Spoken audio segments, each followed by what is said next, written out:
The Manhattan skyline shimmered like a jewel that night. A luxury yacht named the Horizon Star floated near the Ritz-Carlton's pier, glowing under silver lights. Inside, laughter and champagne overflowed.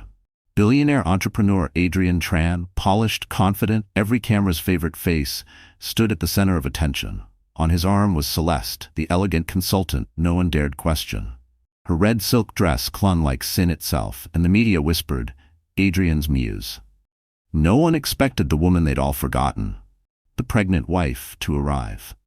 Han En-win's heels clicked against the wooden deck as she stepped out from a police boat. Her hand rested on her swollen belly, the other gripping a folder marked Confidential, Financial Crimes Unit. The crowd gasped as she appeared beneath the yacht's glittering chandeliers. Her beige maternity dress fluttered in the wind, understated yet commanding. Detective Maya Lee followed close behind, badge glinting under camera flashes. Reporters swarmed instantly. Mrs. Tran, are you here to support your husband's new charity launch? Hannah didn't answer. Her eyes, tired but unyielding, locked on Adrian's. Adrian froze mid-laugh, his champagne glass trembling slightly. Celeste's smirk faltered, though she quickly recovered and tightened her grip on his arm. Adrian cleared his throat, trying to stay composed. Darling, he began smoothly, what a surprise. You should have called. You look radiant. Hannah ignored the lie. She turned to Detective Maya, her voice steady. We have the warrant. The murmurs exploded into chaos. Camera flashes turned night into daylight. Maya handed over a document embossed with the Department of Justice seal. The headline on every phone screen began updating in real time. Pregnant wife crashes husband's charity gala with police. Celeste's perfume, strong and sweet like overripe fruit, filled the air as she whispered, How pathetic, showing up like this. Hannah didn't even blink. I'm not here for you, she said. I'm here for the truth.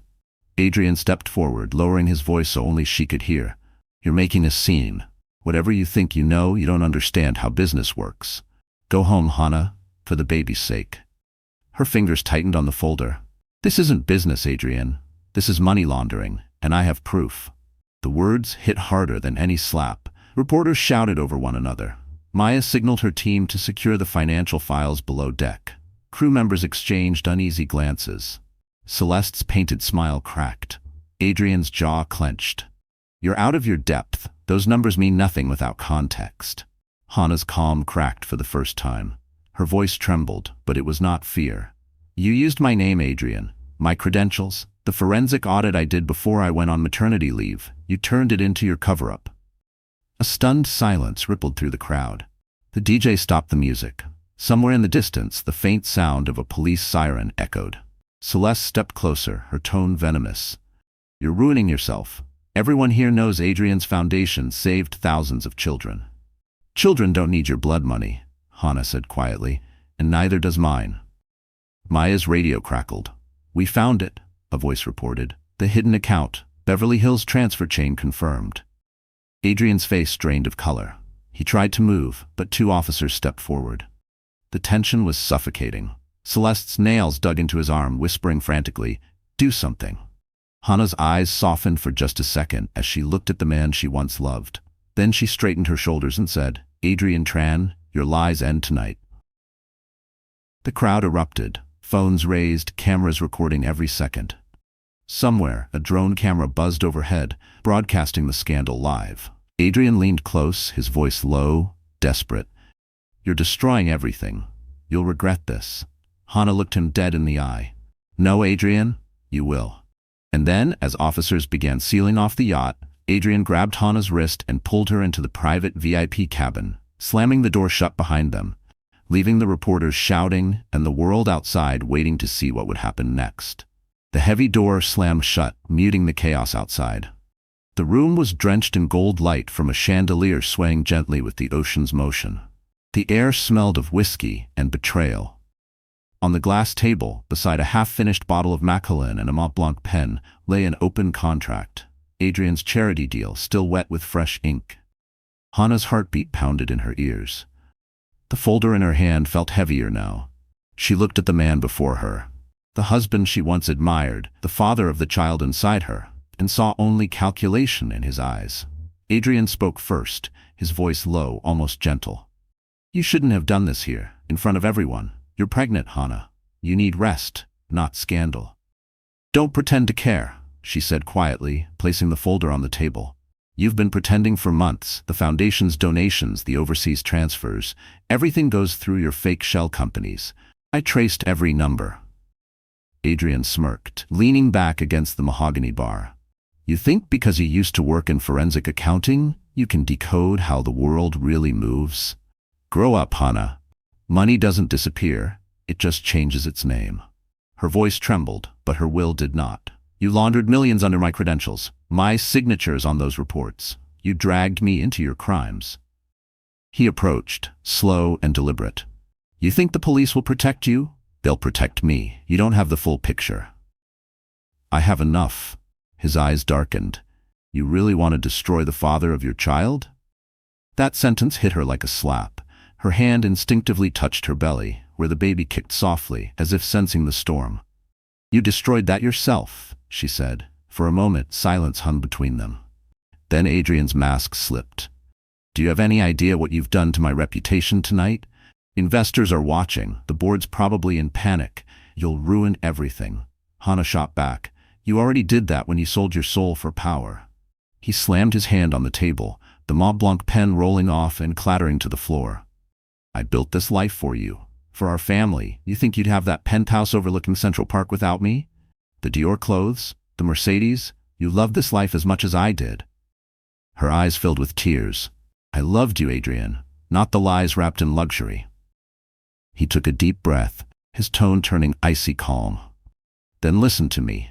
You'll walk out there, smile for the cameras, tell them this was a misunderstanding. You'll say your pregnancy has made you emotional and that you're sorry. Hannah stared at him, disbelief freezing her blood.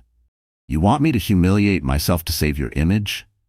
Adrian picked up the Rolex from the table, fastening it on his wrist with mechanical precision. You'll thank me later. It's better than dragging our unborn child into a circus. Her tears burned now, but she refused to let them fall. She slowly reached into her purse, pulled out a small silver USB drive, and placed it beside his watch. Everything is backed up, Adrian. Every transfer, every fake invoice, every offshore account. If anything happens to me, the truth will still come out. He froze. For the first time, the mask cracked completely. You wouldn't dare. I already did. Before he could respond, the door handle rattled. Detective Maya's voice echoed from the other side. Mrs. Tran, are you okay? We need you to come out. Adrian whispered urgently. If you walk out that door, there's no going back. You'll be alone. Hannah wiped her eyes and straightened. I've been alone for a long time. She reached for the doorknob, but as she did, the door burst open. Celeste stood there, her lipstick fresh, her smirk poisonous. Well, she purred, am I interrupting something? Adrian's face drained of color. Hannah turned slowly toward her husband's mistress, her voice steady as steel. Perfect timing, Celeste. I was just about to expose both of you. The chandelier flickered, and outside, the roar of the crowd grew louder, because the world was about to hear everything. The cabin door flew open, and the noise from outside rushed back in like a storm. Reporters shouted questions. Camera flashes pierced the air, and the yacht swayed slightly under the weight of tension. Hannah blinked against the bright light, her breath shallow but steady. Behind her, Celeste stood with that smug, poisonous smile, like a viper enjoying the chaos she had created. Adrian followed, his expression controlled, but the fury in his eyes betrayed him. Enough, he hissed. We'll handle this privately. Detective Maya stepped forward, shielding Hannah. No, Mr. Tran, it's public now. She gestured to two officers who moved toward the lower deck. We're collecting the files. You'll stay here. Celeste scoffed. This is harassment. You can't just... Maya flashed her badge. I can, and I will. The crowd erupted into murmurs. Someone live-streamed on their iPhone, zooming in on Hannah's face, pale, calm, and heartbreakingly strong. Within minutes, hashtags exploded online. Pregnant wife justice, billionaire scandal, yacht gate. The air smelled of sea salt and perfume. Hannah tried to steady her breathing, one hand on her belly. The baby shifted inside her, and she whispered silently, It's okay, sweetheart. We're almost through this. Celeste tossed her hair, eyes cold. You really think anyone will believe you, Hannah? Look at you. Standing here, messy, emotional. Adrian has power. You have pity. Hannah's lips trembled, but she didn't look away. You mistake kindness for weakness, Celeste. That's your first mistake. Adrian cut in sharply, his voice dripping control. This spectacle is over. Maya, you're done here. Hana, go home. I'll have my lawyer contact you. But before he could move, one of Maya's officers appeared from below deck holding a waterproof evidence bag. Inside were soggy papers, the ink bleeding but visible, bank statements, wire transfers, shell companies. We found this in the storage compartment, the officer said, hidden behind the emergency power unit. The crowd gasped. Celeste's painted smile vanished. Adrian's jaw tightened. Maya nodded toward Hana. Recognize any of these names? Hana leaned forward. Despite the dizziness creeping over her, she pointed to a familiar signature. That one. Tran Global Relief Foundation. That's his charity, but the transfer shows money going to a shipping company in Beverly Hills under another name. Golden Crest Holdings. Adrian stepped closer, lowering his tone. Careful what you say. You're still legally tied to me. Everything you say implicates you too. Maya cut him off. Not if we find her name was forged, which we will. The tension snapped. Celeste grabbed Adrian's arm. We should leave before this turns into a circus.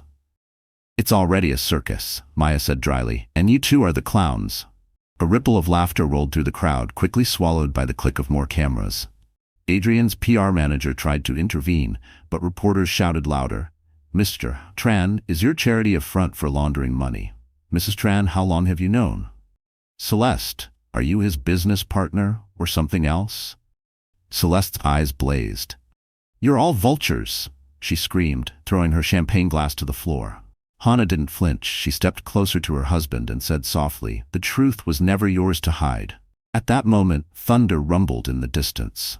The sky over Manhattan darkened, as if even the weather refused to witness any more lies. Maya's phone buzzed. She glanced at the message, then looked up. We've traced a transfer. Offshore, Cayman Islands, under both of your names. Hana's knees nearly gave out. Adrian's face twisted. You don't know what you're talking about, he snapped. But Maya's voice was cool, professional. We will soon. You're not leaving this yacht, Mr. Tran. Hana turned away, her vision blurring from exhaustion and heartbreak.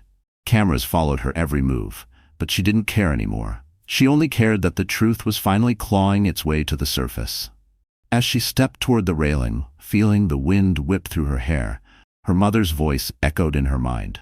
Stand tall, even when the waves rise. She inhaled deeply, the taste of salt and rain on her tongue. Behind her, Adrian barked orders to his team. Celeste cried that this was a setup, and Maya radioed for reinforcements.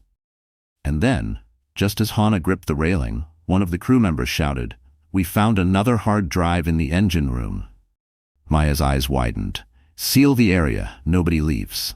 Hana turned, her heart pounding, as Adrian's face went pale. The evidence that could destroy everything was rising from the depths. Rain began to drizzle over the Manhattan harbor, soft but steady, washing the champagne off the yacht's deck like it was cleansing sin itself.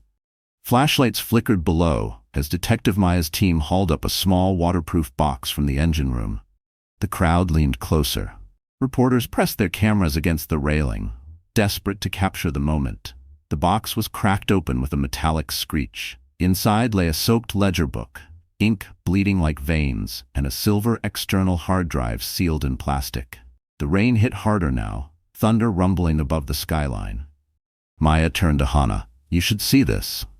Hana stepped forward, clutching her belly with one hand, the other gripping the railing to steady herself. The world spun slightly. She hadn't eaten in hours, but adrenaline kept her upright. Maya placed the wet ledger under a portable lamp. Pages stuck together, but the numbers were visible enough. Hana's breath caught. These are transfer logs, she whispered. Weekly deposits from Tran Global Relief into 3 different shell companies, all routed through Beverly Hills. Can you identify them? Maya asked. Hana nodded slowly. Yes. Golden Crest Holdings, Blue Harbor Logistics, and she hesitated, Celeste Financial Consulting. The name hung in the air like a blade. Celeste froze, mascara already streaking down her face. That's not. Those aren't my accounts. Adrian snapped. Don't say a word. But it was too late. Everyone had heard. The reporters went wild. Did you use charity money to fund private accounts, Mr. Tran? Mrs. Tran, were you aware of this scheme? Is Celeste your accomplice or your mistress? Celeste screamed. "Turn those cameras off." But no one listened. Maya's voice cut through the noise. "We'll verify the data once we decrypt the drive. Until then, no one leaves this yacht." Adrian's calm facade began to fracture. "You have no right to detain us. This is harassment." Maya crossed her arms. "You'll call it justice when it's over." The wind howled. Hannah looked down at the smeared ink. Amid the blurred writing, she saw her own signature. Faint, but recognizable. At the bottom of a report she'd written months ago. She remembered the night clearly. Adrian had said he needed her help auditing donation inflows before the charity's tax filing. He'd poured her a glass of milk, kissed her forehead, told her to trust him. Now, seeing her forged initials beneath fraudulent transfers, she felt her throat tighten. "He used my credentials," she whispered. "He made me an accomplice." Maya's eyes softened. "We'll clear your name, but we need every detail you remember." Before Hannah could answer, Adrian slammed his hand against the table, sending droplets of water flying. "You think you can pin this on me? You're a nobody with a baby and a grudge." Hannah flinched but didn't back down.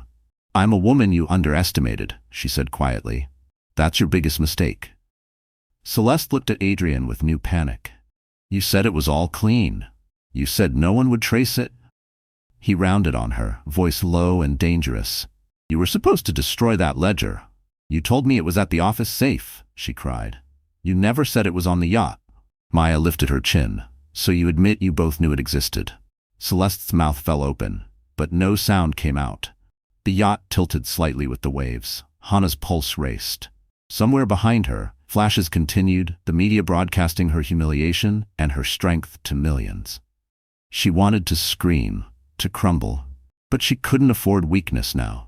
She was carrying a life. She had to protect it. A lightning bolt cracked across the sky, illuminating everything. The soaked evidence, Adrian's furious face, Celeste's panic, Maya's composure.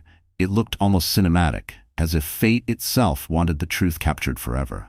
Then Hannah noticed something. On the corner of one soaked page was a handwritten note in Adrian's sharp scrawl. "Transfer approval, HN," her initials.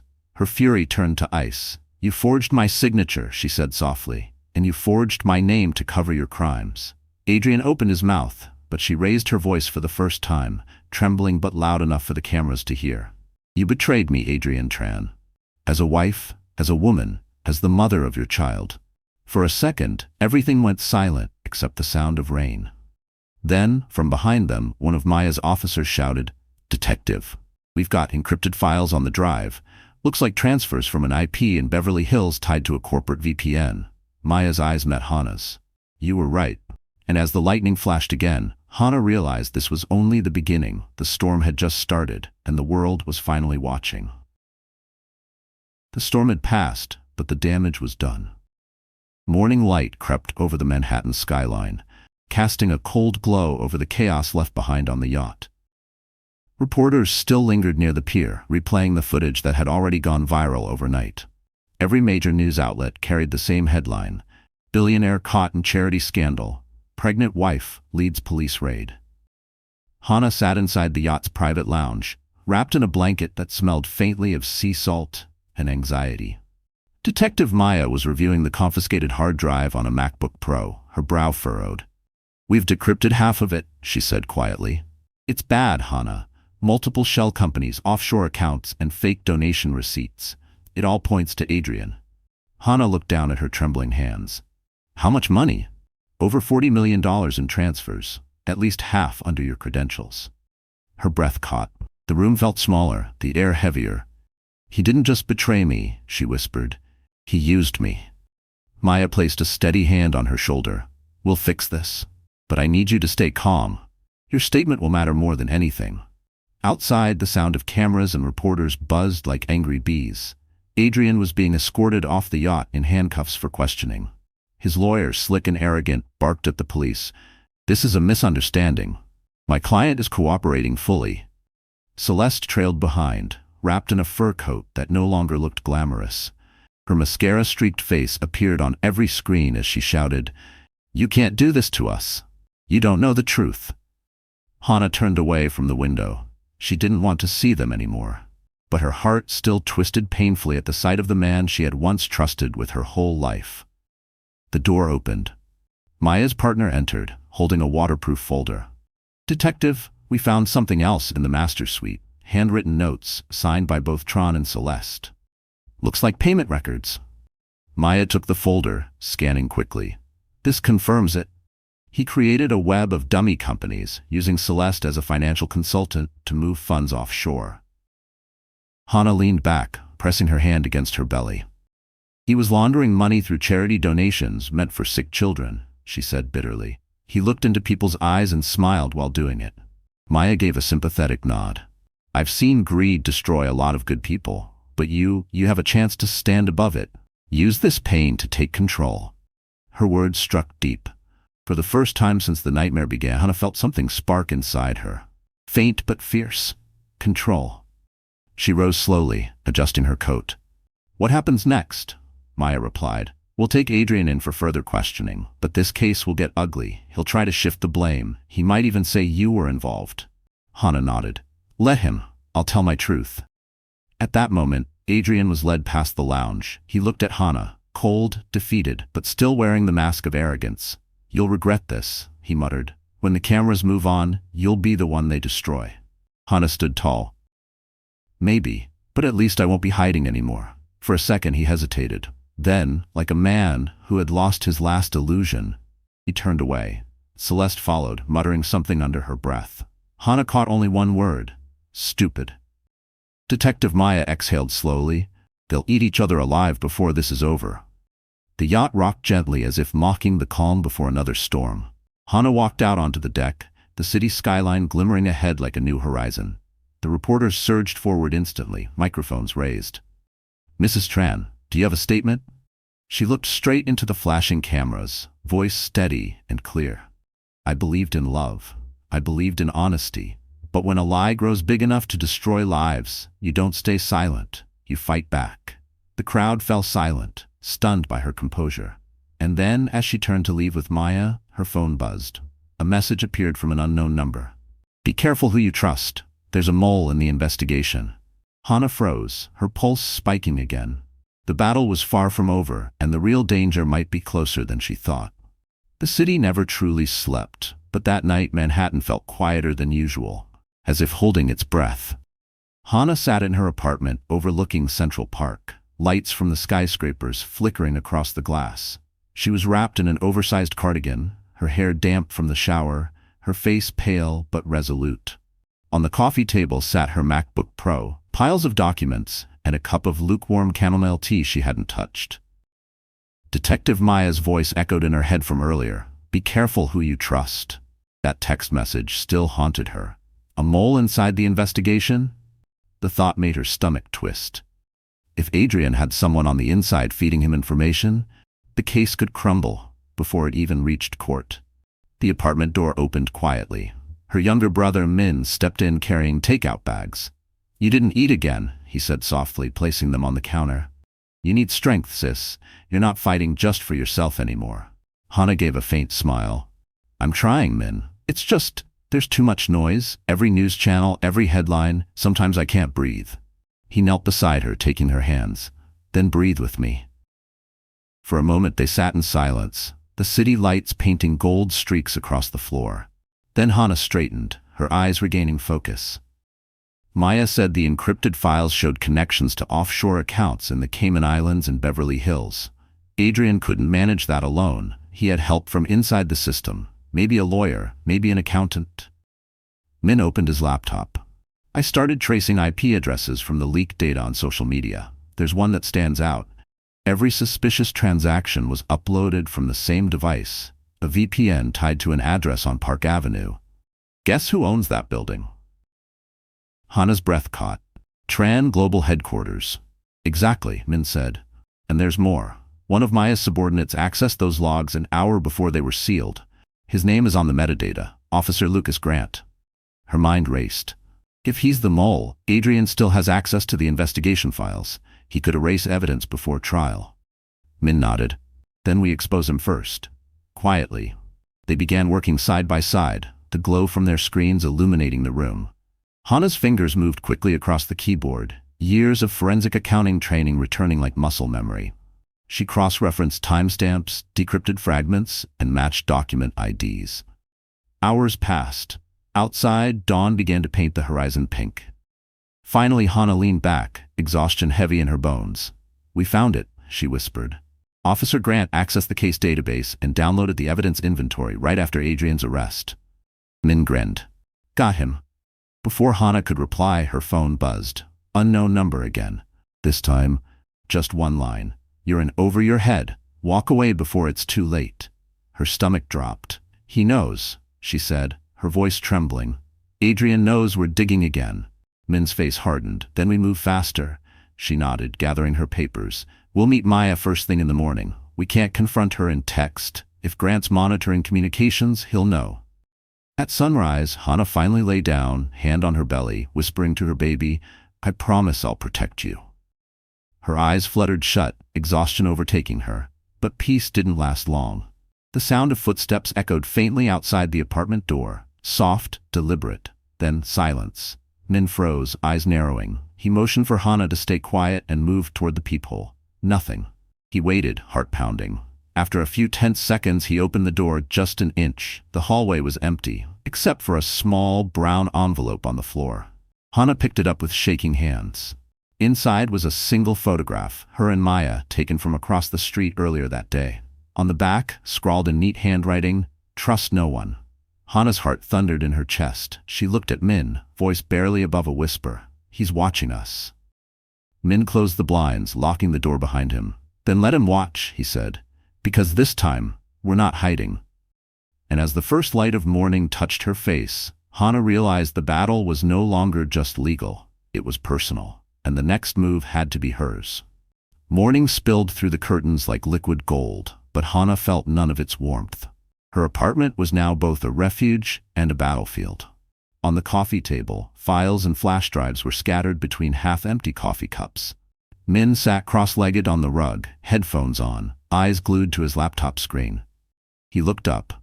"The mole, Officer Grant? He's been messaging someone through an encrypted server.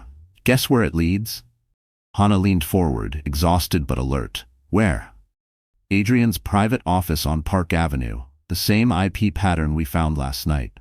Her pulse quickened. "So Adrian's still controlling information from the inside." Min nodded grimly. "He's feeding Grant money to delay the case, maybe even delete parts of the evidence chain. If we wait for the system, he'll bury everything before it reaches court."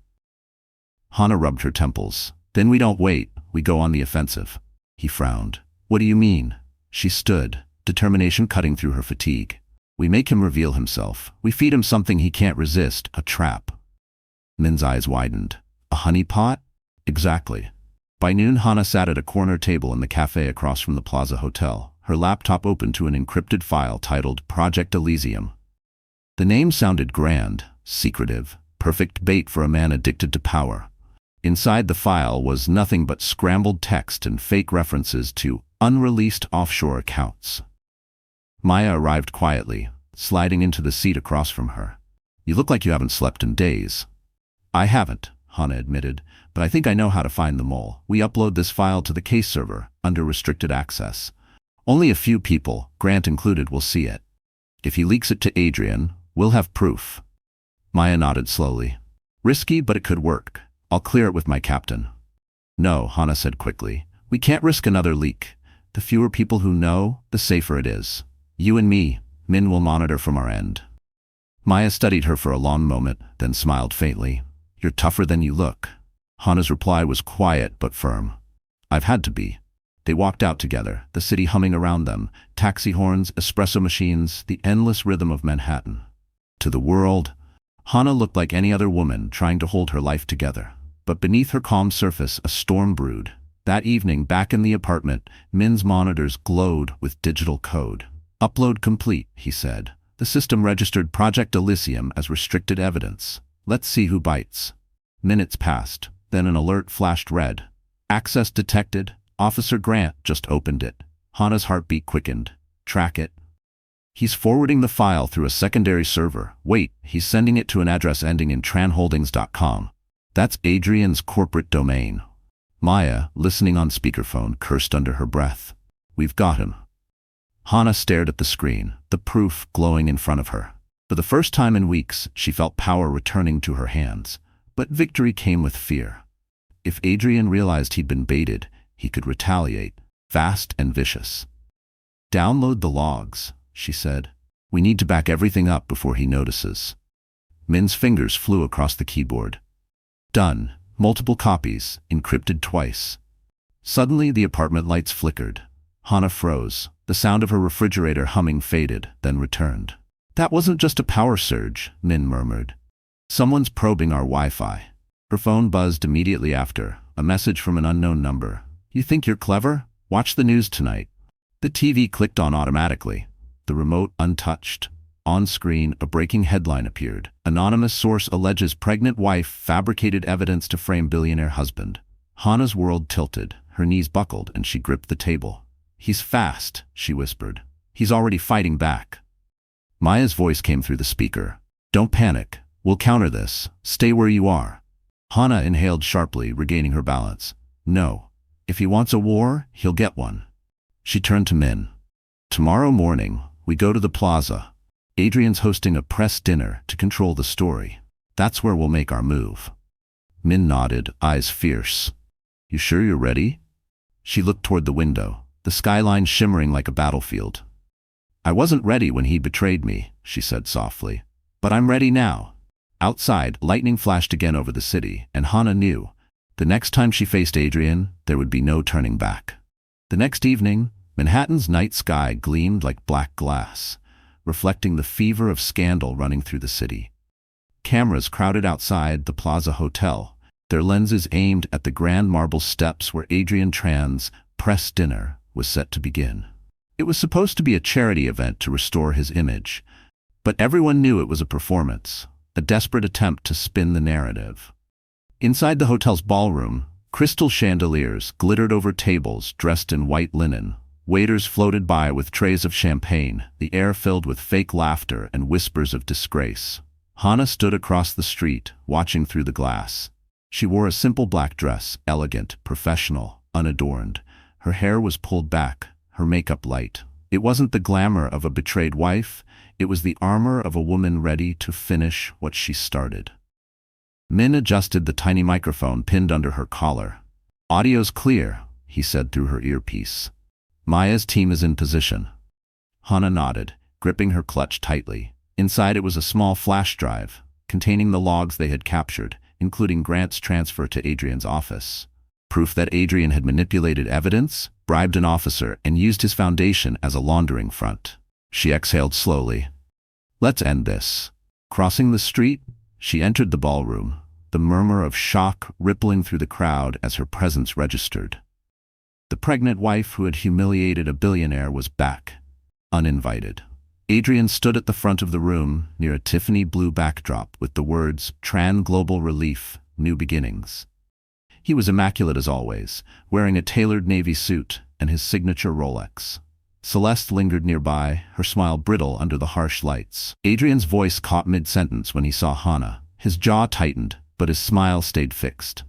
"Ladies and gentlemen," he said smoothly, "please excuse me a moment." He approached her slowly, whispering through his teeth. "You shouldn't be here." Hannah's voice was calm. "Neither should your lies." Around them, reporters lifted their phones discreetly, recording. Adrian's PR manager stepped closer, alarm flashing across his face. But Hannah didn't waver. She reached into her clutch, pulling out the flash drive, holding it between two fingers like a dagger made of truth.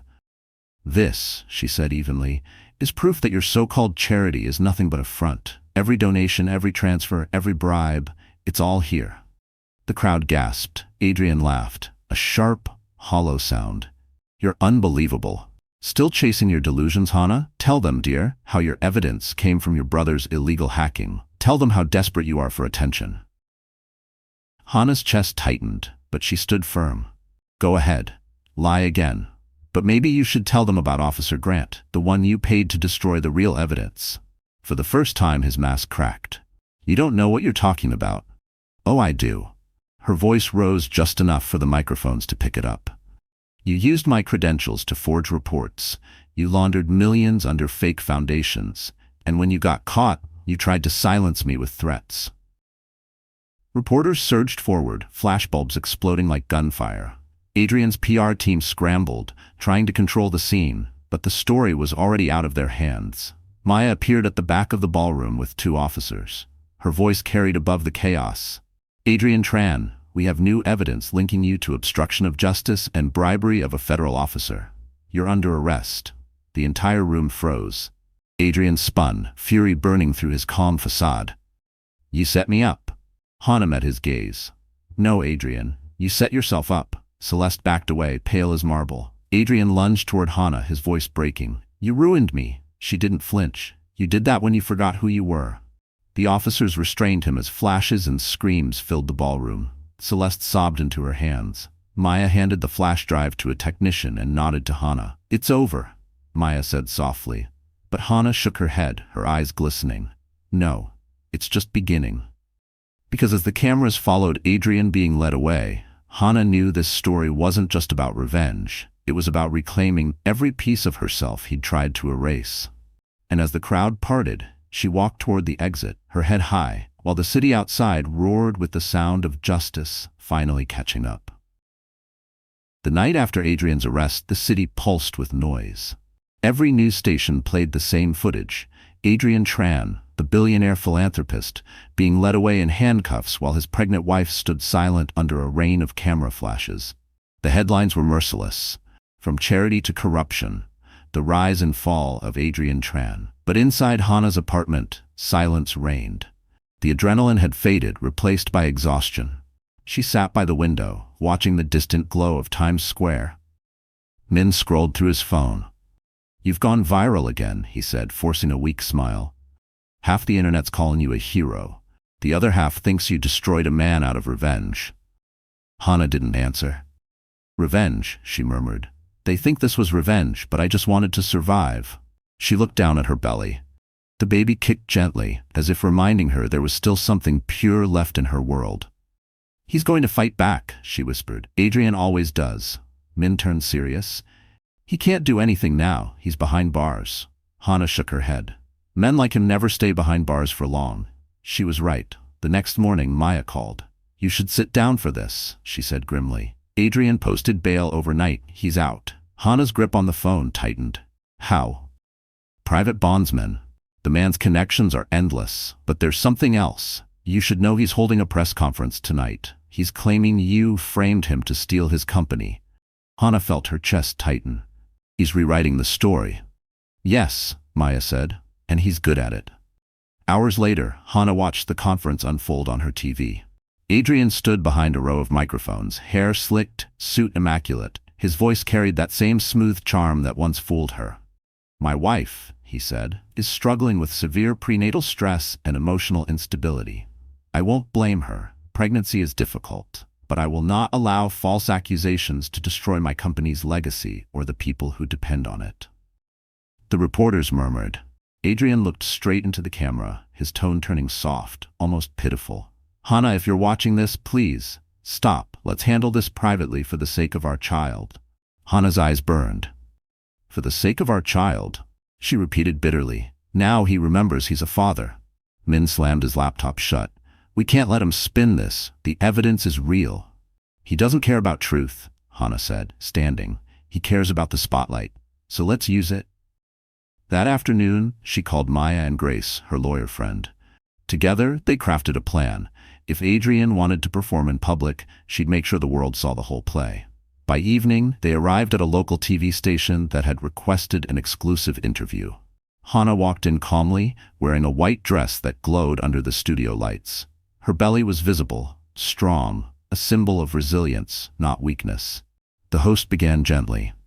"Mrs. Tran, why come forward now?" Hana took a breath. "Because I'm tired of lies. My husband isn't a victim. He's a manipulator who laundered millions under the guise of charity. He forged my name. He framed me when I refused to stay silent." She opened her folder, sliding documents across the table, copies of bank logs, emails, and forged signatures. The host's eyes widened as the camera zoomed in. "This," Hana said clearly, "is the truth. Not a story of a jealous wife, but of a woman fighting to protect her child from a legacy of corruption." The clip aired live. Within minutes, hashtags trended again. "Hana speaks," "Justice for Hana," "Truth over power."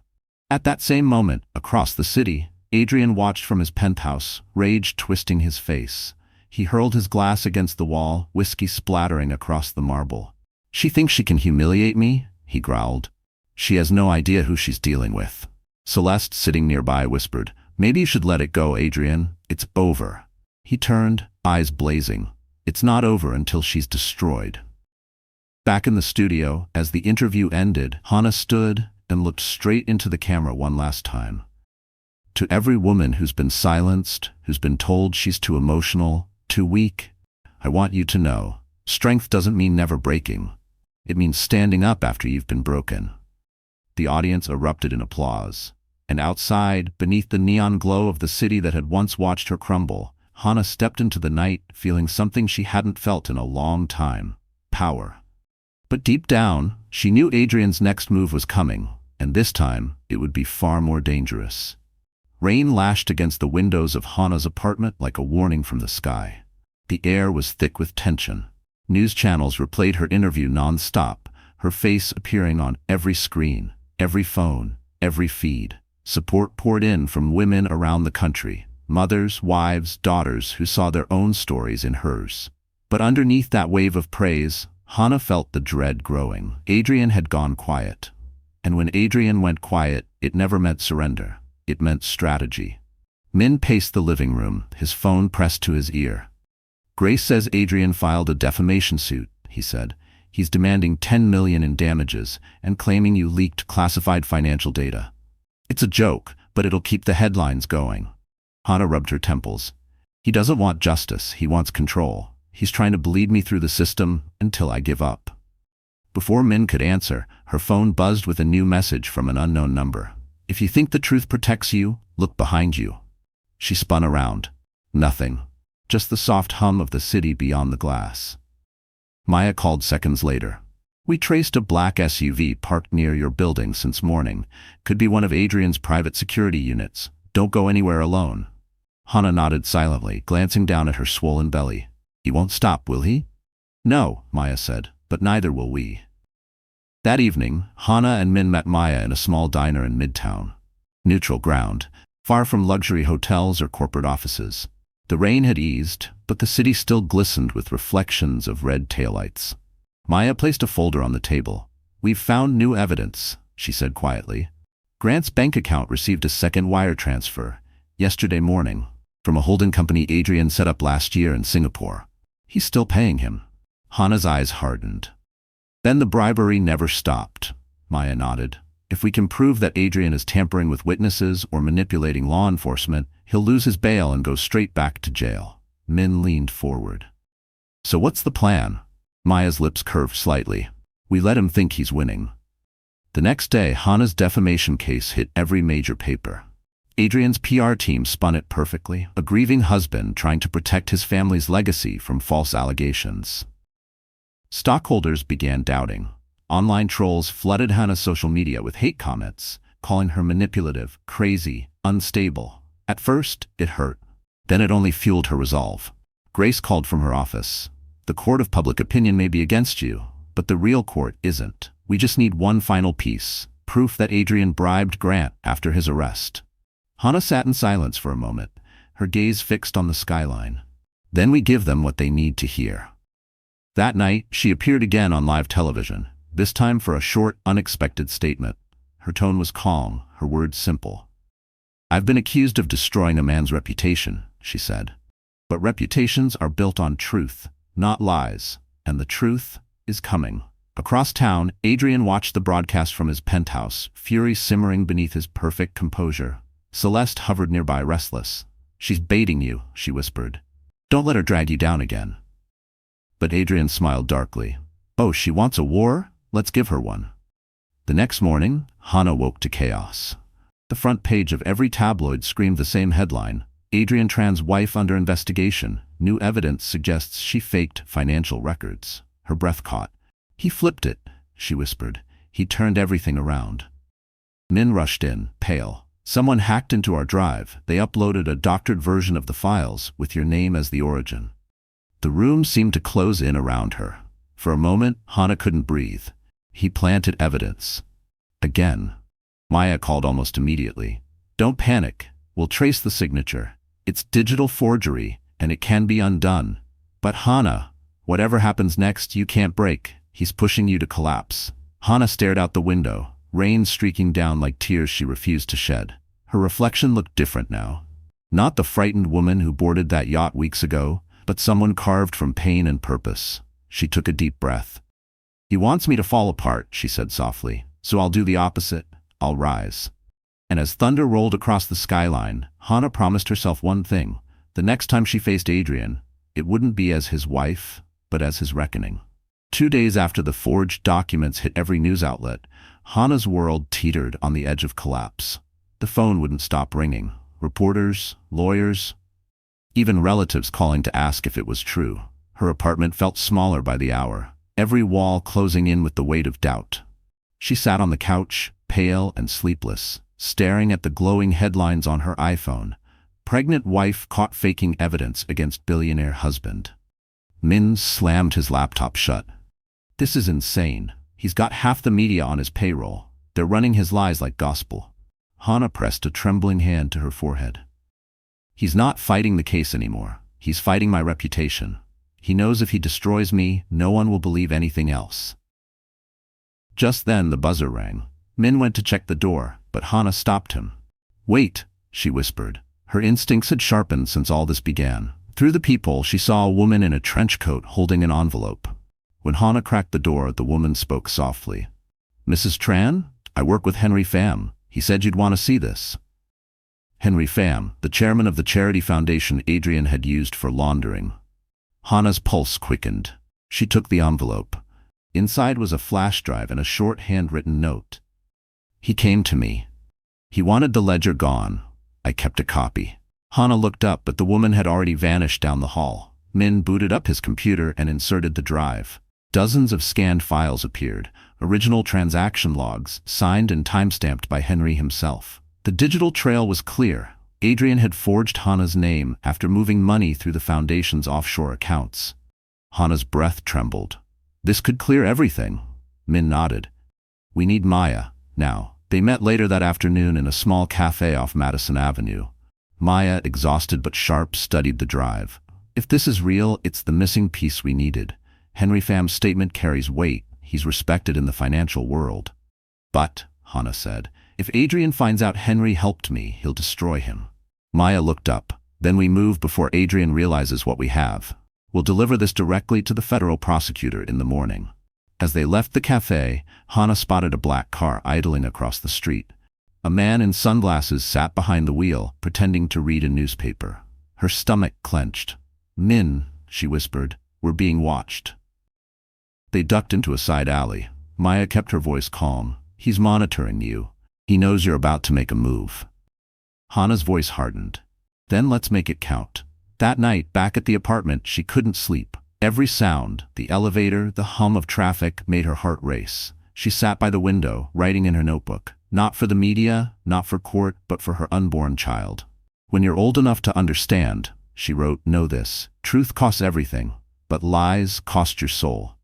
Near midnight, Min burst out of his room. Hana, you need to see this. On the TV, breaking news flashed. Henry Pham hospitalized after hit-and-run accident. Hana's blood turned to ice. No, she whispered, not Henry. Maya called seconds later. He's alive, but critical. The files we got, he must have been targeted right after sending them. Hana's tears fell silently. Adrian did this. We can't prove it yet, Maya said, but I promise you, we'll find the link. Hana looked out over the glittering city, her reflection fierce against the window pane. He's crossed every line, she said, her voice low. This isn't about money anymore. It's about stopping him before he hurts anyone else. Min placed a hand on her shoulder. What do we do now? Hana stood, straightening her back despite the exhaustion weighing her down. We don't hide, she said. Tomorrow I go public again. This time, I'll name every company, every account, every lie. If he wants war, I'll show him what truth looks like when it fights back. Outside, thunder rolled over Manhattan, and lightning lit the skyline like a promise. And somewhere in the dark, Adrian watched the same storm from his penthouse window, smiling coldly.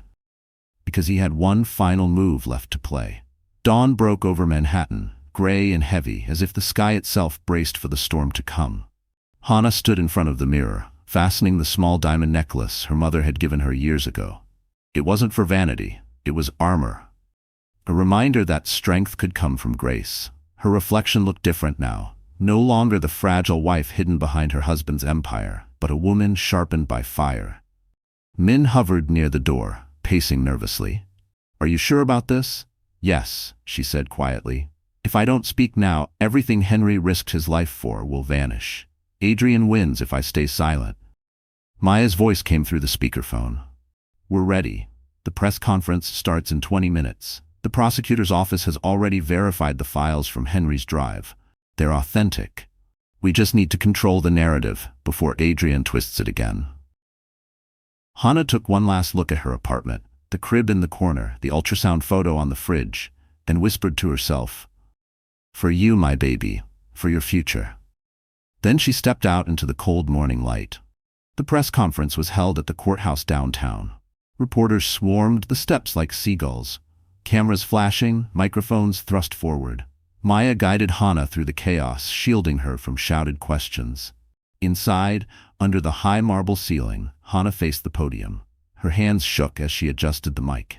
She could feel her heart pounding beneath her ribs, but her voice, when it came, was steady. "I never wanted this," she began. "I never wanted a public war, but silence protects only the guilty. My husband, Adrian Tran, built an empire of lies, using charity money meant for the sick, the poor, the voiceless, and when I found out, he tried to destroy me." Gasps rippled through the room. She reached into her bag and pulled out printed documents. "These are the original ledgers provided by Mr. Henry Pham before his accident. They prove Adrian forged my signature, laundered millions, and bribed a federal officer to erase evidence.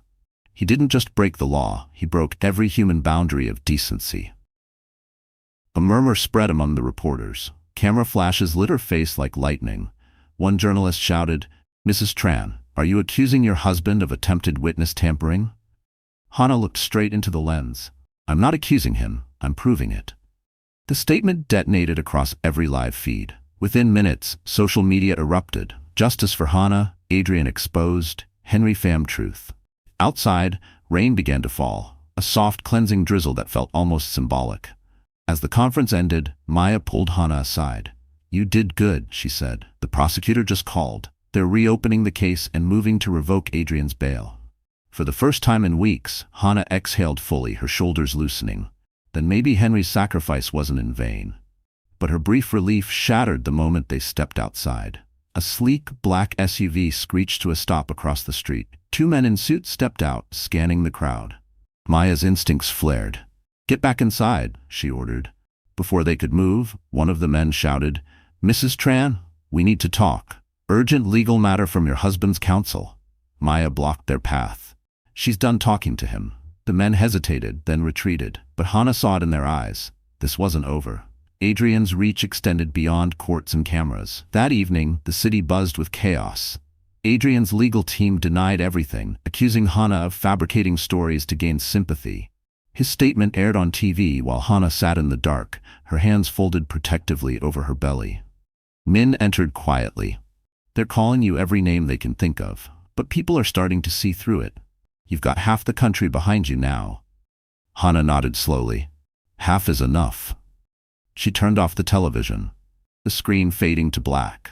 "Tomorrow we file for full custody. He won't use this baby as leverage. Not anymore." Maya texted moments later. Henry woke up. He's stable and ready to testify. Hana closed her eyes, tears slipping down her cheeks. Then maybe the truth really can survive. But as lightning flashed outside her window, she knew Adrian wouldn't surrender easily, because men like him never accepted defeat, only delays. The war for justice had entered its most dangerous phase. Morning sunlight spilled through the hospital windows, painting long, pale stripes across the polished floor. Hana walked quietly down the corridor with Maya and Min by her side, her heart pounding harder with every step. At the end of the hall, guarded by two officers, was the room where Henry Pham was recovering. The man who once looked untouchable now lay frail beneath white sheets, his face marked with bruises, his breath shallow but steady. When he saw Hana, his tired eyes softened. "You came," he whispered. I had to, she said, sitting beside him. You risked your life to expose Adrian. I owe you everything. Henry smiled faintly. You owe me nothing. I spent years pretending not to see what he was doing. Maybe I'm the one who owes the world an apology. Maya stepped closer, recorder ready. Mr. Pham, if you're able, we need your full statement before Adrian's team tries to interfere again. Henry nodded weakly. You'll have it, all of it. His voice trembled, but each word was clear. He described everything. How Adrian had approached him 3 years ago with promises of expanding the charity, how donations meant for sick children were redirected into shell companies in the Cayman Islands, how Celeste handled the offshore accounts, and how Officer Grant was paid to make the transactions disappear.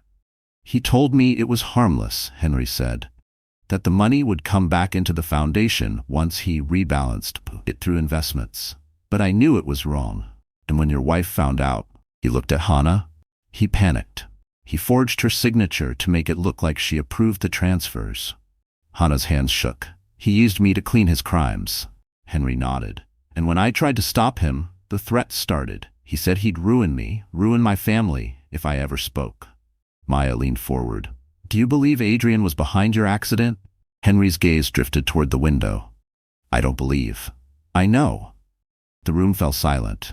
Even the rhythmic beeping of the monitor seemed to pause. He took a breath. The night before it happened, I received a call. A voice told me to forget the ledger, or I'd be taken care of. I thought it was a bluff. The next morning, my brakes failed. Min cursed under his breath. Maya's expression hardened. We'll get this on record and secure it with the federal prosecutors. This testimony will end him. Henry closed his eyes, exhausted. Promise me one thing, Hannah. Don't let him bury this story. People like him count on silence. Hannah clasped his hand. I promise. As they left the hospital, the city buzzed outside, alive with traffic and sirens. Maya spoke as they walked toward the car. With this testimony, Adrian's bail will be revoked. He'll be back behind bars before sundown. But Hannah didn't smile. He's still dangerous. He'll strike again before they take him in. Maya glanced at her. Then we stay ahead of him. That afternoon, as the legal papers were filed, news broke. Federal witness confirms Billionaire's charity scam. New arrest warrant imminent.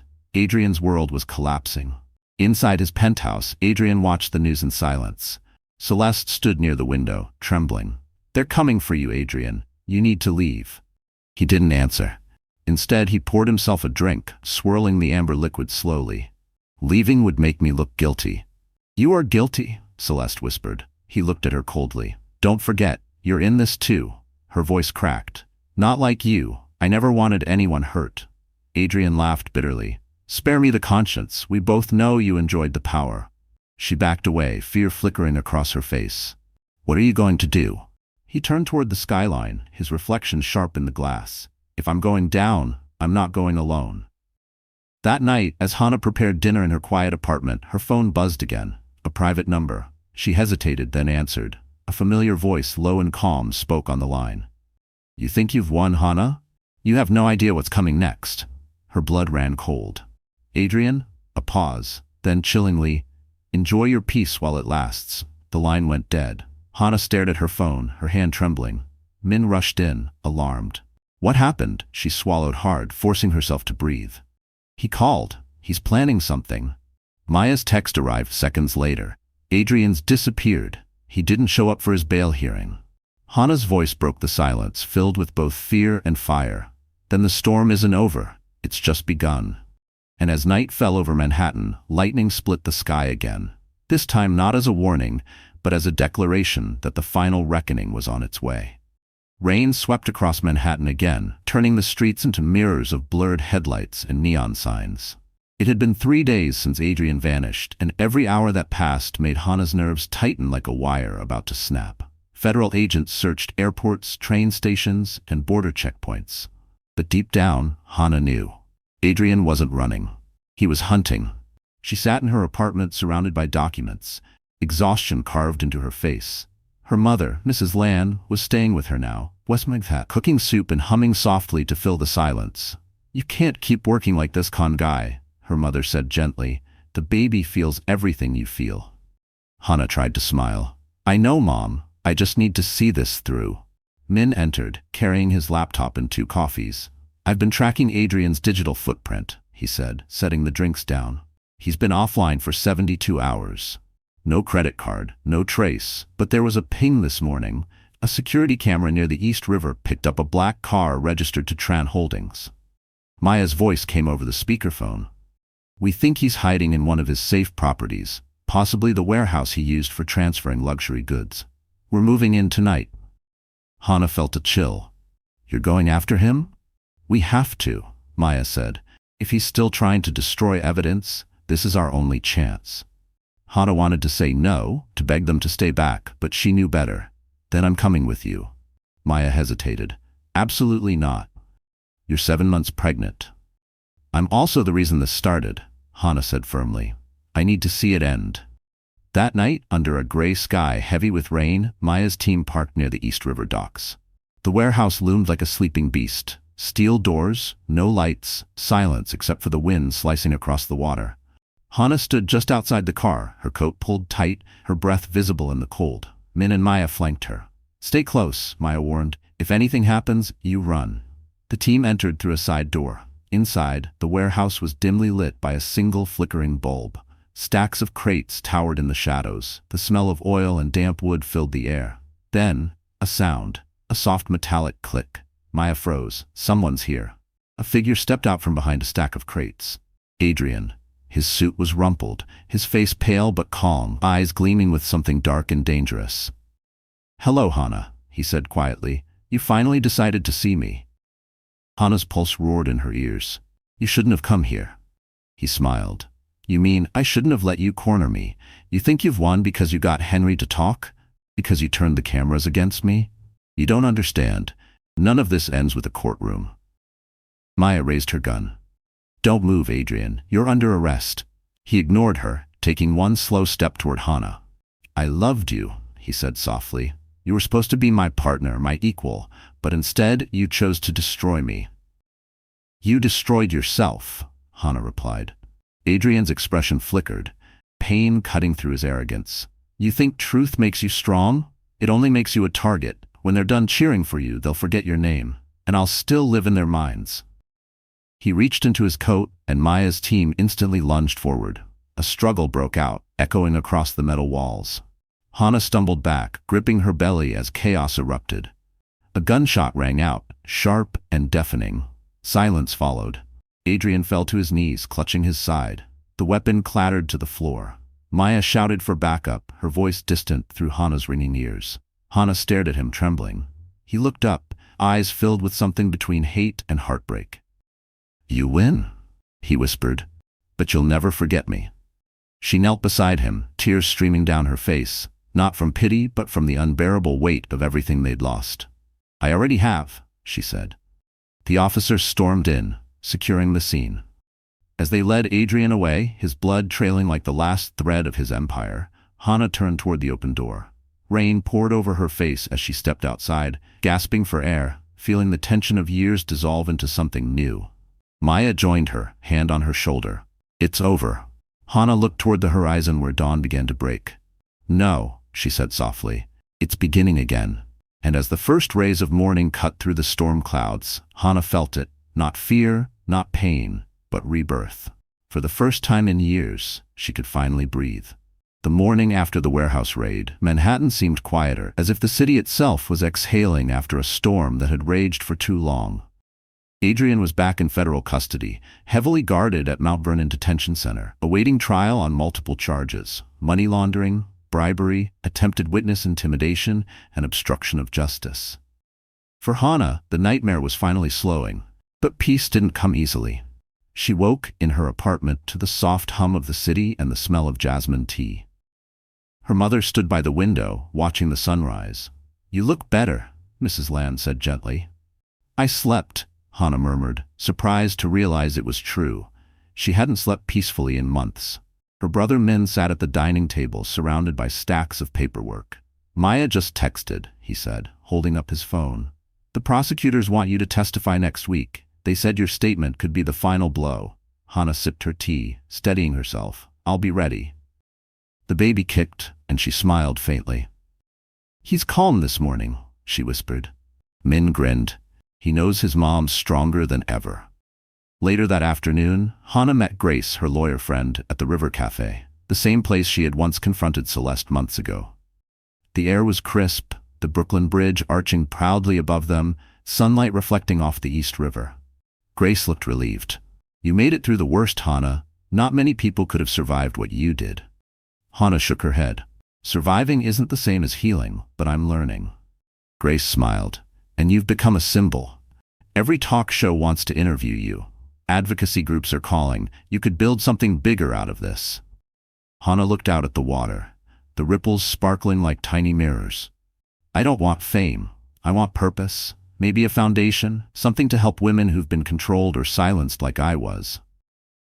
"That's more powerful than any interview," Grace said. "You'd be helping others take their power back." A week later, the courtroom filled to capacity. Reporters lined the hallways, cameras flashing as Hannah entered. Her maternity dress was elegant, soft beige, flowing but strong. She carried no jewelry except her wedding ring, now hanging on a thin chain around her neck, not her finger.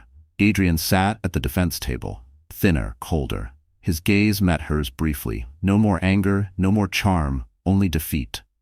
Celeste wasn't beside him. She had already taken a plea deal, trading loyalty for survival. When it was her turn to testify, Hannah walked to the stand with calm precision. The prosecutor asked, "Mrs. Tran, can you tell the court, in your own words, what happened?" Her voice didn't shake. She spoke of trust and betrayal, of a love that turned into manipulation, of forged documents, hidden accounts, and nights filled with fear. But she also spoke of resilience, of standing up when the world wanted her to bow down. When she finished, the room was silent. Even the judge looked moved. Adrian's lawyer rose for cross-examination, but faltered after a few questions. Hannah's composure disarmed every attempt to twist her words. When the trial ended that afternoon, the verdict was clear. Guilty on all counts. Adrian Tran, once one of Manhattan's most admired men, was sentenced to 20 years in federal prison. Outside the courthouse, Hannah faced a wall of cameras. She held her head high, her voice steady as she said, "Justice isn't revenge, it's truth finding its way home, and today, truth won." Applause rose from the crowd. Maya stood nearby, her expression proud. Min wiped away tears he pretended not to have. That night, Hannah returned home and opened her laptop. On the screen was the draft of her new project, the Rebirth Foundation, dedicated to helping women rebuild their lives after financial or emotional abuse. Her baby kicked again, as if approving. She smiled softly. "You see that, little one? We're starting something new." From the window, the Manhattan skyline glowed, bright, unbroken, alive. And as Hannah closed her eyes, she realized this wasn't the end of her story. It was the rebirth of everything she was meant to become. 2 months had passed since the verdict, and Manhattan had slowly returned to its rhythm. Bustling streets, honking taxis, and the steady heartbeat of a city that forgets quickly. But for Hannah, forgetting wasn't the goal. Healing was. Her mornings began differently now. Instead of checking headlines, she checked on the nursery, painted a gentle shade of sky blue, filled with light streaming through lace curtains. A soft mobile hung over the crib, spinning slowly to the tune of a lullaby. Her mother hummed as she folded tiny onesies, while Min installed a new baby monitor near the window. "Everything's ready," Min said proudly. "You just focus on resting. You've earned it." Hannah smiled. "I'm not sure I'll ever feel ready, but I'm grateful." Later that day, she met Maya at a cafe overlooking Central Park. The detective had traded her usual blazer for a light sweater, her face softer now that the case was finally closed. Maya handed her a folder. "This is for you. Official notice. Adrian Tran's assets have been frozen and partially reassigned to victim restitution funds, including your new foundation." Hannah blinked in disbelief. "You mean the Rebirth Foundation?" Maya nodded. "You've already helped over 50 women since it launched. You turned your pain into something powerful, Hannah. That's rare." Hannah smiled faintly. "I didn't do it alone. You, Min, Grace, even Henry. None of us could have made it through alone." "Henry asked me to tell you he's recovering well," Maya said. "He said he's ready to testify for the next round of charges against the other shell companies Adrian created. He called you his light in the tunnel." Tears welled in Hannah's eyes. "I'm glad he's still fighting." They sat in silence for a moment, watching joggers and couples stroll through the park. Then Maya leaned closer. How are you holding up, really? Hana exhaled slowly. Some days I wake up and still expect to see his face beside me. Other days I don't think of him at all. I guess that's progress. It is, Maya said gently. Healing doesn't mean forgetting. It means you stop bleeding. That evening, Hana returned home to find an envelope slipped under her door. Her heart skipped, old instincts flaring. But when she opened it, the note inside was simple. For what it's worth, I'm sorry. Celeste. Hana stared at the handwriting, unsure what to feel. Anger? Closure? Pity? In the end, she folded the note carefully and placed it in a box labeled Past. The next morning, Grace visited with fresh pastries and paperwork for the foundation. You've been approved for a major grant, she said with a grin. Enough to open a second office in Los Angeles. Hana's eyes widened. That fast? Your story resonated, Grace said. People trust you. They see your strength. As they talked, Hana's phone buzzed with a text from an unknown number. For a split second, fear shot through her, but then she saw the name, Daniel Wu. She hadn't spoken to Daniel since the trial. He had been one of Adrian's former business partners who quietly helped her during the investigation, keeping her financial data safe. The message read, Congratulations on the Rebirth Foundation. Proud of you. Coffee soon? Hana smiled, a genuine, quiet smile that came from a place untouched by pain. Later that evening, she stood on her balcony, the city lights twinkling below. Her hand rested on her belly, which was round and glowing now. You'll be here soon, she whispered to her baby. And when you arrive, you'll come into a world where truth matters. In the distance, the skyline shimmered like a promise. When her mother joined her on the balcony, she slipped an arm around Hana's shoulders. You've turned tragedy into strength, my daughter. Your father would be proud. Hana looked up at the stars. I hope so. As the night deepened, she felt the baby's gentle kick, a small heartbeat of life beneath her palm. And for the first time in years, she didn't feel haunted by the past. She felt free. Because peace, she realized, isn't the absence of pain, it's the presence of purpose. And hers had just begun. Snow fell softly over Manhattan that morning, turning the city into a quiet, glittering dream. Inside Hana's apartment, everything was calm. The faint scent of chamomile tea, the hum of the heater, the distant sound of carols drifting from the street below. She stood by the window, one hand resting on her belly. The time had come. Min, she called, her voice trembling. It's happening. Her brother nearly tripped over his laptop as he scrambled to his feet. Oh my God, okay, hospital bag. Mom, get the car.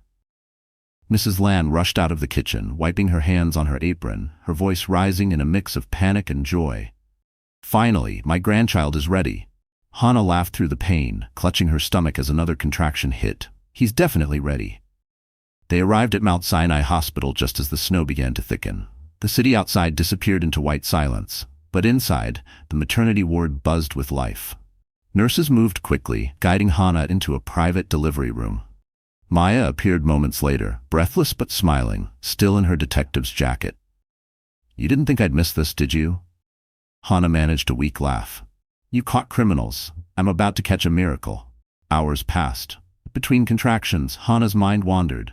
To Adrian's trial, to the foundation, to every woman she'd met since telling her story. Each face, each message of gratitude had become part of her healing. She wasn't just surviving anymore. She was rebuilding, brick by brick, life by life. Then, with one final cry, it happened. A sharp wail filled the room, piercing and pure. Hana collapsed back onto the bed, tears spilling freely as a nurse placed a tiny, pink bundle in her arms. Her son. She stared at him, trembling, her heart expanding in a way she never thought possible. Hi, little one, she whispered, brushing his cheek with her fingertip. Welcome home. Mrs. Lan sobbed openly, while Min filmed quietly from the corner, whispering, He's perfect. Maya leaned against the wall, her voice thick with emotion. After everything you've been through, this is justice. Hana smiled, cradling her baby close. No, she said softly. This is redemption. 2 days later, she was discharged. The city was still blanketed in snow, and the apartment glowed with warmth. Flowers, blankets, and soft music playing on the stereo. Her phone buzzed constantly with messages. Congratulations. You deserve this. He's beautiful. One message stood out, from Daniel Wu. I'd love to meet him when you're ready. Coffee? This time for 3? Hannah smiled faintly, typing back, "Maybe soon. For now, it's just us." That evening, she rocked her son to sleep by the window, the skyline shimmering outside like a guardian of her new beginning. She thought about the woman she'd been when this all started, the frightened wife walking onto a yacht, unaware that her entire world was about to collapse. She whispered to the baby, "If I could tell my past self one thing, it would be this. You don't break when everything falls apart. You rebuild." Min joined her with a mug of tea. "You named him yet?" She looked down at the tiny face nestled against her chest. "Yes," she said quietly. "Ethan. It means strong, enduring, like his mother." Min grinned. "Perfect." They stood together in silence, watching the snow fall. Hours later, when the city was asleep, Hannah sat at her desk, writing in her journal, the one she'd started during the darkest days. She wrote about forgiveness, not for Adrian, but for herself, about how pain had shaped her, not defined her, about how her son would grow up knowing his mother had fought, not for revenge, but for truth. She closed the journal, kissed Ethan's forehead and whispered, "You were the light at the end of it all." Outside, the snow eased, the sky clearing to reveal the first stars of the night. And as Hannah held her child against her heart, she finally understood that her story wasn't just about survival. It was about rebirth, hope, and the miracle of beginning again. Spring came early that year. The snow melted from the Manhattan streets, leaving behind puddles that shimmered like mirrors beneath the morning sun. Hannah stood outside the Rebirth Foundation's new headquarters on Fifth Avenue, holding baby Ethan in her arms. A fresh gold plaque gleamed above the door. "Founded by Hannah Nguyen, for every woman who refused to stay silent." Inside, laughter echoed as volunteers arranged boxes of donated supplies. Maya was coordinating with a journalist team for a documentary about financial abuse, while Min adjusted the sound system for the ribbon-cutting event. Grace approached Hannah, her usual confidence softened by emotion. "You did it," she said, squeezing Hannah's shoulder. "From a courtroom to this." Hannah smiled, glancing down at Ethan. "We did it. Every single person who believed when the world didn't." The crowd outside grew as the press gathered for the opening. When the microphones were placed, Hannah stepped forward, Ethan resting against her chest. Cameras flashed, and the city seemed to pause. "Good morning," she began. "A year ago, I stood in front of a courthouse terrified, unsure of who I was without fear. Today, I stand here with purpose. This foundation isn't just about rebuilding lives, it's about rewriting stories. It's about saying to every woman, you are not your scars." The audience applauded. Maya, standing nearby, wiped her eyes discreetly. Hannah continued, "People often ask me if I've forgiven the man who tried to destroy me. The answer is complicated. Forgiveness isn't forgetting. It's choosing not to let the past chain you anymore. I let go. Not for him, but for me, for my son, and for everyone who deserves peace after pain." The crowd erupted in cheers. For a moment, the wind carried her words through the city's towering buildings, like a promise whispered to every silent heart. After the ceremony, Hannah slipped inside to nurse Ethan in her office. The walls were lined with photos of women the foundation had already helped. Single mothers, survivors of financial manipulation, refugees starting over. On her desk sat a letter from Henry Pham, handwritten in neat script. "Your strength gave me the courage to testify again. I've been cleared of all charges, and the charity fund will relaunch under new leadership. You didn't just save me, Hannah. You saved what goodness was left in the world." Hannah smiled through tears, folding the letter carefully. Later that evening, when the crowd dispersed and the city lights began to glow, she found herself sitting in the quiet lobby, Ethan asleep in her arms. Daniel Wu arrived, carrying a bouquet of tulips. "I missed the speech," he said apologetically, "but I saw it on live stream. You were incredible." Hannah chuckled softly. "You're always late, Daniel." "Some habits die hard," he said, taking a seat beside her. "But I'm on time for coffee this time, if you still owe me one." She looked at him for a long moment, her heart lighter than it had been in years. "Maybe this time I'll even let you pay." He smiled, his eyes gentle. "How's Ethan?" "Perfect," she said softly, watching her son's tiny fingers curl around her necklace. "He's the peace after the war."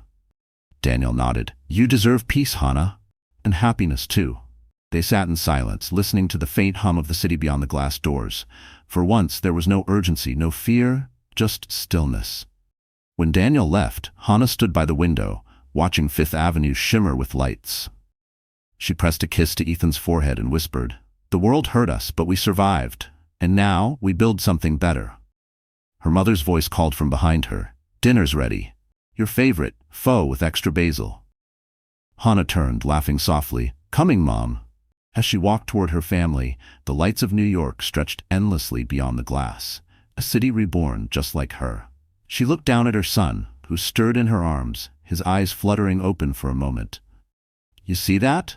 she whispered. "That's hope, shining back at us." And for the first time in a long, long time, Hannah felt completely whole, not as a victim, not as a survivor, but as a woman who had turned pain into purpose and found light again. 1 year later, spring returned to Manhattan, not the cold, gray spring of the year before, but one alive with color and renewal. Cherry blossoms lined the streets near Central Park, and the city pulsed with life. Hannah walked through the park with baby Ethan, now toddling beside her, holding her hand as pigeons scattered around his tiny feet. The world finally felt calm. But that peace hadn't come easily. Adrian's appeal hearing was scheduled for that afternoon. Even after being sentenced to 20 years, he had filed motion after motion, claiming unfair trial conditions and emotional coercion from his pregnant wife. The arrogance still burned through every legal document. Maya called that morning. "You don't have to go," she said. "The prosecutors have everything handled. It's just procedural." Hannah smiled faintly, watching her son chase a bird. "I need to hear it myself. It's not about him anymore. It's about closing the door." That afternoon, she entered the courthouse once more, this time not as a terrified victim, but as a woman standing tall in her truth. Reporters still gathered outside, though fewer now. Scandals age fast in New York. She wore a white suit, her hair pulled back, no jewelry except the simple diamond necklace her mother had given her. Inside, Adrian sat at the defense table. Thinner, colder, but still carrying that faint smirk she'd once mistaken for charm. He looked up when she entered, and for the briefest second, something human flickered in his eyes. Regret, maybe, or exhaustion. The judge began the session. Adrian's lawyer stood and launched into a speech about how media bias had influenced public opinion, how Hannah's fame had painted a false narrative. When it was Hannah's turn to speak, the judge nodded toward her. She rose slowly, her voice calm, every word deliberate. "Your Honor," she began, "this isn't about fame. It's about accountability. My husband, Adrian Tran, used people's faith, their generosity, their trust, and turned it into greed. He didn't just steal money, he stole dignity, he stole hope. But hope can't be erased, it rebuilds. I'm living proof of that." The courtroom was silent. Even Adrian's lawyer lowered his eyes. Hannah continued, "Forgiveness doesn't erase consequences. We all live with what we've done. I've learned to live with the pain he caused me, and I've turned it into purpose. I hope one day he'll face his truth too." She looked directly at Adrian, not with hatred, but with the quiet strength of someone who had already won. "But his truth will never be mine again." When she sat down, the judge spoke briefly and firmly. "The appeal is denied. Sentence stands." Adrian exhaled, closing his eyes for a long moment.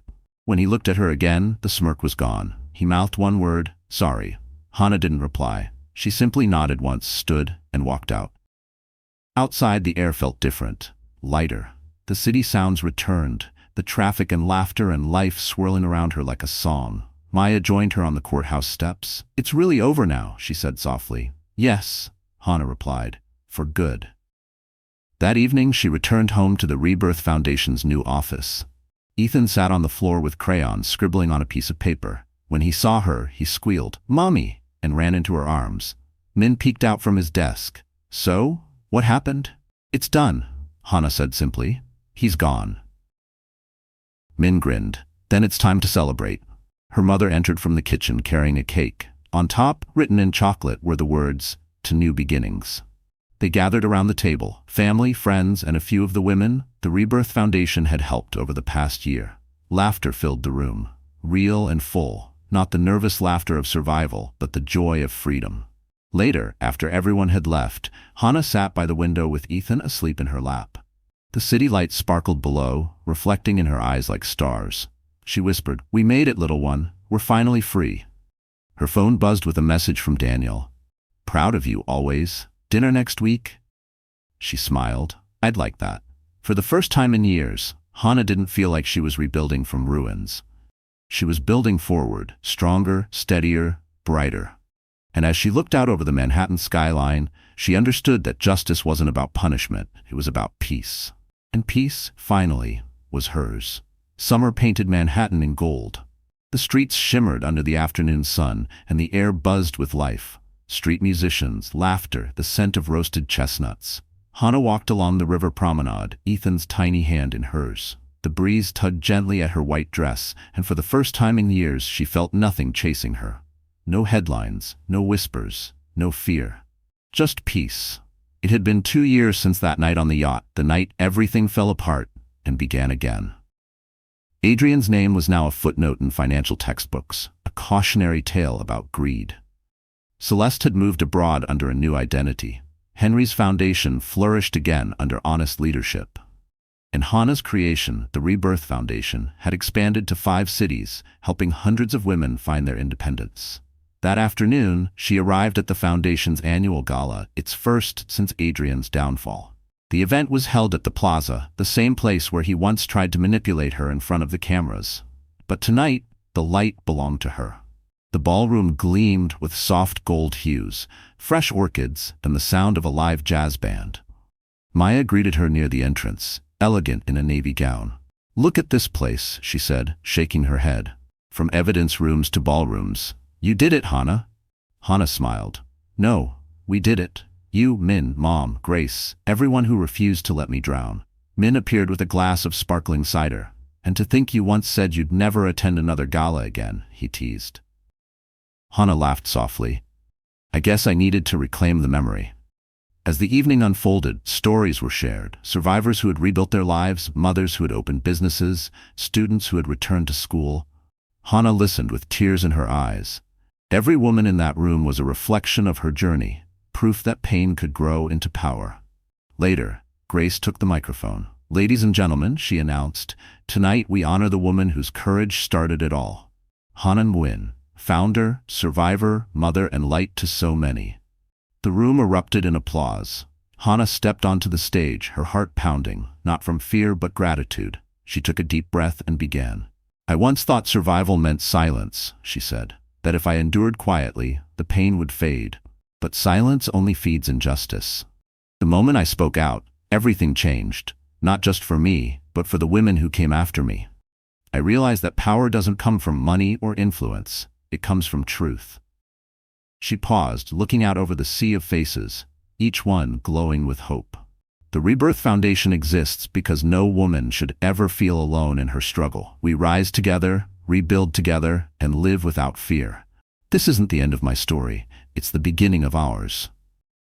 Thunderous applause filled the room, but Hana barely heard it. Her gaze had found Daniel standing near the back, smiling quietly, pride in his eyes. After the speech, he approached her, holding 2 glasses of champagne. "For you," he said softly. "Non-alcoholic, of course." She laughed. "You remembered." "How could I forget?" he replied. "You've taught me that every scar can turn into a story worth telling." They stepped onto the terrace overlooking the city. Below, the lights of Manhattan shimmered like constellations. Ethan slept in his stroller nearby, his tiny breath steady. "Do you ever miss who you were before all this?" Daniel asked. Hana thought for a moment. "No," she said finally. "That woman was kind, but she didn't know her worth. I like who I am now. Every piece of pain became a piece of strength." Daniel smiled. "Then maybe it's time for something new, something that belongs only to you." She met his eyes, the city's glow reflected in them. "Maybe it is." The clock struck midnight. Fireworks burst above the skyline, lighting up the river. Hana closed her eyes, the sound washing over her. In that moment, everything, the betrayal, the fear, the battles faded into distant echoes. What remained was peace, love, and the quiet promise of tomorrow. She turned to Daniel, her voice soft but certain. "I used to think my story ended on that yacht, but it didn't. That was the storm. This," she looked at her son sleeping peacefully, "this is the light that came after." And as fireworks painted the Manhattan sky in colors of gold and rose, Hana smiled, because her story, once born from pain, had become a legacy of hope that would outshine every shadow. So that's how our story comes to an end. But hey, my dear friend, you're still here, aren't you? If you made it this far, something in Hannah's journey must have touched your heart in its own quiet way. Maybe it reminded you that pain doesn't define us, how we rise from it does. Like Marcus Aurelius once wrote, the obstacle is the way.